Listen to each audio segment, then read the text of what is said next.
انا للہ و انا الیہ راجعون، انا للہ و انا الیہ راجعون، انا للہ و انا الیہ راجعون۔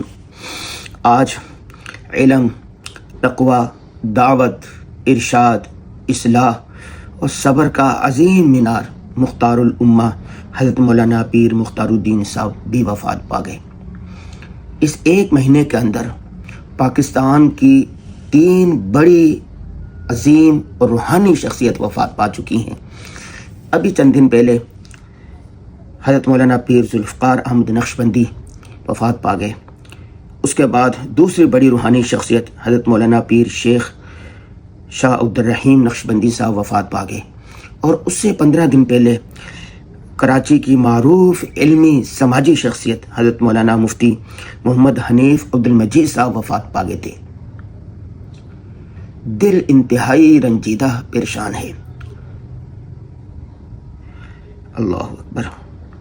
نیک لوگوں کا اتنی تیزی سے دنیا سے چلے جانا قرب قیامت کی علامات میں سے ہے۔ حدیث شریف میں آتا ہے کہ نیک لوگ بڑی تیزی سے دنیا سے چلے جائیں گے اور پیچھے جھاگ کی طرح لوگ رہ جائیں گے اور اللہ ان کی پرواہ نہیں کرے گا۔ موت العالم موت العالم، ایک جید عالم کی موت کو پورے جہاں کی موت قرار دیا گیا ہے۔ ہمارے کرنے کے 2 بڑے کام ہیں۔ پہلا کام یہ ہے کہ جو بڑی شخصیات موجود ہیں، حضرت مولانا شیخ الاسلام مفتی محمد تقی عثمانی صاحب اور دیگر بڑی شخصیات، روحانی شخصیات، علمی شخصیات، ان کی قدر کریں، ان کی پکار پر لبیک کہیں، ان سے سیکھیں، ان سے سمجھیں۔ نمبر 2، کسی بھی بڑے عالم پر چھوٹے موٹے اختلافات کی وجہ سے ان پر تنقید نہ کریں، طعن و تشنیع نہ کریں، اخلاقیات کا دامن نہ چھوڑیں۔ کوئی پتہ نہیں ہے کون سی شخصیت کس وقت دنیا سے چلی جائے۔